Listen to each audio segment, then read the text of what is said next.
ማስተላልፈው መልእክት አለኝ። ያ ምንድነው? ኢየሱስ ክርስቶስ ሕይወትም መንገድም እውነትም ነው። የእግዚአብሔር መንግስት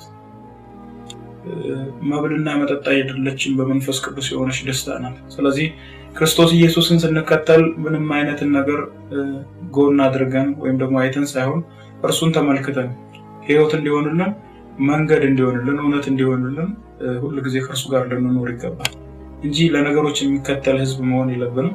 ስለዚህ ሕይወታችን ሌት ተቀን ቀንም ሆነ ማታ በማንኛውም ቦታ ብሄርንበት ሁሉ ሕይወታችን ያው እንዲሆን በቤታችን እንሁን ከመድረክም ላይ እንሁን ወርደንም ይሁን ስናገለግልም ይሁን ሳናገለግል ውጭም ሆነን ስራም ቦታም ሆነን ማንኛውም ቦታ የምንኖረው ኑሮ የክርስቶስ ኢየሱስ ሕይወት ይሁን ብዬ ለእግዚአብሔር ሕዝብ መልእክትን አስተላልፋለሁና ክርስቶስ ኢየሱስ በመጽሐፍ ቅዱስ ላይ አስጨናቂ የሆነ ንግግር የተናገራቸው ወይም ይህ አስጨናቂ ንግግር ነው ያሉበት ቦታ ነው።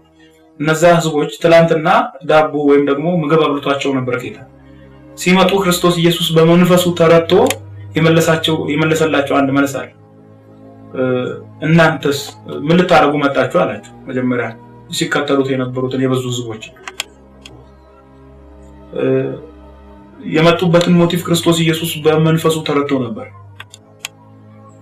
መጨረሻ ላይ ግን ስጋዬን የሚበላ ደሜን የሚጠጣ ብሎ በተናገረ ጊዜ እኔን ይከተላል ብሎ እንደዚህ ሲነግራቸው ትተው ነው ሁሉም የሄዱት። 12ቱ ደቀ መዛሙርት ብቻ ቀሩ።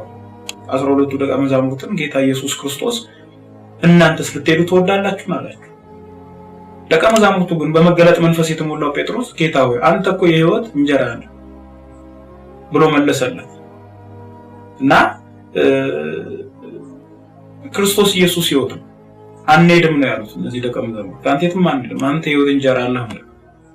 ስለዚህ የእግዚአብሔር ሕዝብ ክርስቶስ ኢየሱስ ሕይወት መንገድ እውነት እንደሆነ አምነን በዘላለም ሕይወት መንፈስ ተወርሰን በምድር ላይ ደግሞ ዘላለማዊነት ባይሰማን በላይ ሀገር እንዳለን እያሰብን የላዩን የመንግስቱን ሕይወት ብንኖር ያ ትልቅ የማይጠፋ እድል ነው። ማርያምም የማይጠፋውን እድል መርጣለች፣ ከእርሷም አይወሰድም ተብሎ ነው የተጻፈው። ስለዚህ የእግዚአብሔር ሕዝብ የማይጠፋውን እድል እንዲመርጥ ከእርሱም እንዳይወሰድበት መንገዱን በእግዚአብሔር ፊት እንዲያቀና እመክራለሁ። ለእግዚአብሔር ሕዝብ ያለ